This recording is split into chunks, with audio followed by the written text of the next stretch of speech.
आप सबों को नमस्कार, जोहार। और आज हम लोग प्राचीन भारत इतिहास के स्रोत के बारे में जानकारी प्राप्त करेंगे, जो इतिहास के लिए महत्वपूर्ण विषय है। और ये हमारे सिलेबस जेटेट 2026 के सिलेबस में पहला चैप्टर भी दिया गया है। और ये संभवतः आपकी आने वाली परीक्षाओं में जेटेट में जो क्लास 6 to 8 का लेवल का है वहाँ से पूछा जाएगा। तो चलिए इस विषय में हम लोग चर्चा करते हैं। तो हम लोग जैसे जानते हैं कि भारतीय इतिहास के स्रोत अलग अलग हैं, जिसमें पुरातात्विक स्रोत, साहित्यिक स्रोत और विदेशी यात्रियों के विवरण है। तो अलग अलग स्रोतों के बारे में जानेंगे, इसमें जानेंगे। जैसे एक प्रश्न है यहाँ पे अलेक्जेंडर कनिंघम, कभी कभी पूछा जाता है कि भारतीय पुरातत्व शास्त्र का पितामह किसे कहा जाता है, या भारतीय पुरातत्व शास्त्र का जनक किसे कहा जाता है। तो उत्तर है अलेक्जेंडर कनिंघम, क्योंकि इन्हीं के निर्देशन में भारत में सबसे पहले पुरातात्विक साक्ष्यों की खोज की गई। और इन्हीं के निर्देशन में भारतीय पुरातत्व शास्त्र विभाग अलग से बना, आर्कियोलॉजिकल डिपार्टमेंट बना। तो वैसे ही जो प्राचीन वस्तु या इमारत हैं उसके अवशेषों के अध्ययन को हम लोग पुरातत्व शास्त्र के नाम से जानते हैं। तो चलिए अब हम जानते हैं कि पुरातात्विक स्रोत के अलावा में क्या क्या चीज़ आते हैं। उसमें सबसे प्रमुख है अभिलेख या शिलालेख, यानी प्राचीन राजाओं के द्वारा जो विभिन्न जगहों में पत्थरों में उत्कीर्ण किए गए या बड़े बड़े चट्टानों में उत्कीर्ण किए गए। उसमें एक प्रमुख है बोगाजकोई, जहाँ से हमें ये बोगाजकोई मध्य एशिया या एशिया माइनर में स्थित है, जहाँ से हमें वैदिक देवताओं के बारे में जानकारी मिलती है। वैदिक देवता जैसे इंद्र, वरुण, मित्र, नासत्य को उल्लेख मिलता है। और यहीं से ही साक्ष्य मिलता है कि आर्यों के पूर्व की ओर से आने का साक्ष्य मिलता है। और ये शिलालेख लगभग 1400 ईसा पूर्व का है। और जैसे हम जानते हैं कि अभिलेखों के अध्ययन को पुरालेख शास्त्र या एपिग्राफी के नाम से जानते हैं। चलिए इसके अलावा हम लोग यहाँ जान सकते हैं कि अशोक जो एक महान प्रतापी राजा थे, उसके नाम को उल्लेख मिलता है मास्की और गुर्जर अभिलेख से।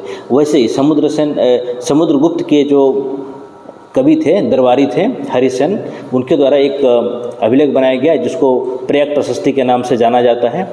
ठीक है, और ये बहुत ही प्रसिद्ध है, बार बार परीक्षा में पूछा जाता है।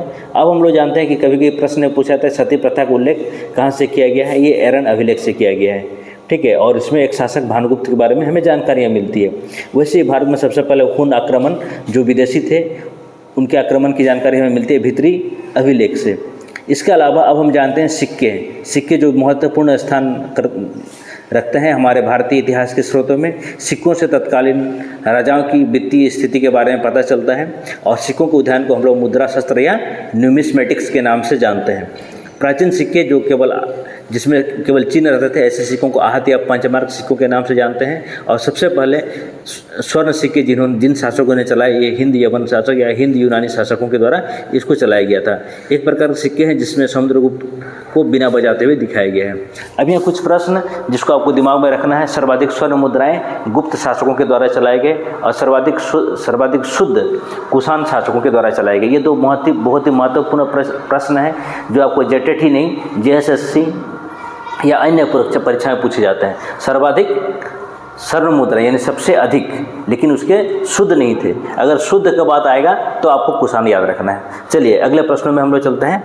अगले प्रश्न में आता है स्मारक, भवन और गुफा। यानी इसमें क्या है कि जो राजाओं के द्वारा जो विभिन्न क्षेत्रों में अलग अलग इमारतें बनाई गई, जिसमें चंद्रगुप्त मौर्य के राजप्रसाद यानी उसके जो भवनों को उल्लेख मिलता है। ठीक है, तो उसमें प्रमुख है। इसके अलावा अशोक के द्वारा आजीविक संप्रदायों के जो लोग थे उनको अलग अलग गुफाएं प्रदान की थी। वहाँ पे तत्कालीन इतिहास का स्रोत मिलता है, जिसमें सुदामा, कर्ण चौपड़, विश्व झोपड़ी और लोमेश वगैरह है। इसके अलावा राजा दशरथ के द्वारा भी अलग अलग, जो भी मौर्य साम्राज्य के शासक थे, उनके द्वारा भी अलग अलग गुफा प्रदान किए गए थे। चलिए अब हम लोग जानते हैं कि सबसे प्रमुख है मूर्तिकला। ठीक है, कुषाण काल में जितने सारे बौद्ध धर्म से संबंधित मूर्तियों का निर्माण किया गया, और बौद्ध की प्राचीनतम मूर्तियां गांधार शैली में है। हम लोग को पता होना चाहिए कि हमारे देश की दो प्रमुख मूर्तिकलाएं प्रसिद्ध थी, एक है गांधार शैली और दूसरा मथुरा शैली। और दोनों ही शैलियाँ भारत की प्रसिद्ध चित्रकला शैली थी। इसके अलावा भारत में जो चित्रकला की एक प्रमुख है जिसको बोलते हैं अजंता एलोरा की गुफाएं, जिसमें अजंता की चित्रकलाएं लगभग पहली शताब्दी से 7वीं शताब्दी ईस्वी तक की है। ये प्रमुख चीज़ें हैं। अब हम लोग जानते हैं कि साहित्यिक स्रोत के बारे में। भारत प्राचीन काल से ही अपने साहित्य के लिए प्रसिद्ध रहा है, जिसमें से भारत के प्राचीन धार्मिक साहित्यों में वेद, वेदांग, उपनिषद, ब्राह्मण, आरण्यक, पुराण, बौद्ध ग्रंथ और जैन ग्रंथ हैं। तो हमें यह जानना है कि बौद्ध ग्रंथ में त्रिपिटक आते हैं। कौन कौन से बौद्ध ग्रंथ है? जातक है, दीपवंश और महावंश है। इनसे हमें मौर्यकालीन इतिहास के बारे में जानकारी मिलती है। जैसे त्रिपिटक आगे की वीडियो में आपको दिखाया जाएगा। जब हम जैन धर्म और बौद्ध धर्मों के बारे में चर्चा करेंगे तो शुद्ध पिटक, विनय पिटक और अभिधम्म पिटक के बारे में हम लोग चर्चाएँ करेंगे, जहाँ हमें ये पता चलेगी कि किस पिटक का संग्रह किस लिए किया गया और उसमें किन चीज़ों का संकलन है। वैसे जैन ग्रंथ है जिसमें परिशिष्ट पर्वन, भद्रबाहु चरित और भगवती सूत्र है। तो ये भगवती सूत्र से हमें तत्कालीन इतिहास के बारे में पता चलता है। उसमें जो 16 महाजनपद भारत में थे, उन महाजनपदों की स्थिति के बारे में पता चलता है। इसके अलावा एक बहुत ही प्रसिद्ध ग्रंथ है जिसका नाम है मिलिंद पन्हो, जिसमें एक यवन शासक मिनांडर जो बौद्ध भिक्षु नागसेन के साथ वार्तालाप करते हैं और ये मिनांडर के प्रश्न और नागसेन के उत्तर इस पुस्तक में दिया गया है। यानी ये एक वार्तालाप का वर्णन है दो व्यक्तियों के बीच में, जिसका मिलिंद पन्हो के नाम से जानकारी मिलती है। इसके अलावा हम लोग जानते हैं 4 वेद हैं, ऋग्वेद, सामवेद, यजुर्वेद, अथर्ववेद। आप उसको शॉर्ट से याद करते हैं। ऋग्वेद ऋचाओं का संग्रह है। सामवेद यानी भारतीय संगीत का जनक माना जाता है, जो सारे गामा पा, ये सामवेद में इसका वर्णन है। यजुर्वेद यज्ञ अनुष्ठान से संबंधित है और अथर्ववेद जो अंतिम में लिखे गए थे, ये तंत्र मंत्र से संबंधित है। चलिए अब हम जानते हैं कुछ ऐतिहासिक ग्रंथों के बारे में, जिन ऐतिहासिक ग्रंथों में सबसे प्रमुख है अष्टाध्यायी, अर्थशास्त्र, राजतरंगिणी और महाभाष्य। ये आपको भूलना नहीं है। अष्टाध्यायी पाणिनि के द्वारा लिखा गया है। ये संस्कृत व्याकरण का पहला ग्रंथ है, ठीक है। और इससे हमें पूर्व मौर्य काल की सामाजिक दशा का चित्रण मिलता है। यानी मौर्य काल से पहले लिखा गया था। इससे ये पता चलता है मौर्य साम्राज्य से पहले तत्कालीन इतिहास में क्या हुआ था। इससे हमें ये जानकारियाँ मिलती है। और मौर्यकालीन राज्य व्यवस्था के बारे में सबसे बड़ा प्रमुख ग्रंथ है कौटिल्य के द्वारा लिखा गया अर्थशास्त्र, जहाँ हमें मौर्यकालीन राजकीय व्यवस्था के बारे में जानकारी मिलती है। राजतरंगिणी जो कि कल्हण के द्वारा लिखाया गया था, तो तत्कालीन कश्मीर के इतिहास के बारे में हमें विस्तृत जानकारी उपलब्ध कराती है। इसके अलावा मौर्योत्तरकालीन यानी मौर्य के बाद में क्या हुआ था, पतंजलि के द्वारा एक पुस्तक लिखी गई है जिसका नाम था महाभाष्य, जो मौर्योत्तरकालीन अर्थव्यवस्था के बारे में जानकारी प्रदान करती है।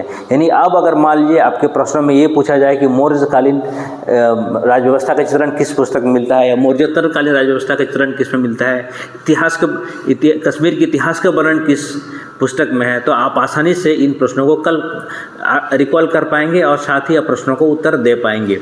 चलिए अब हम जानते हैं विदेशी यात्रियों के वृत्तांत के बारे में। विदेशी यात्री जिन्होंने भारत में आया और भारत में आने के बाद यहाँ की दशा को देखा, यहाँ की दिशा को देखा और फिलहाल उसके बारे में वर्णन किया। कुछ जैसे हेरोडोटस, इसको इतिहास के पिता भी माना जाता है, ये यूनानी इतिहासकार हैं। इन्होंने भारत के बारे में वर्णन किया है। इसके अलावा ईरान का राजवेद था टेसियस, इन्होंने भारत के बारे में वर्णन किया है। सर्वाधिक वर्णन भारत के बारे में इंडिका में किया गया था, जो मेगास्थनीज के द्वारा किया गया था। मेगास्थनीज एक यूनानी व्यक्ति थे जो चंद्रगुप्त मौर्य के दरबार में रहते थे और ये सेल्यूकस निकेटर के राजदूत के रूप में रहते थे। इन्होंने मौर्यकालीन समाज और राज्य व्यवस्था दोनों के बारे में विस्तृत वर्णन किया है। तो आप मेगास्थनीज को मत भूलिएगा। इसके अलावा टोलेमी के द्वारा लिखित ज्योग्राफी नामक पुस्तक है।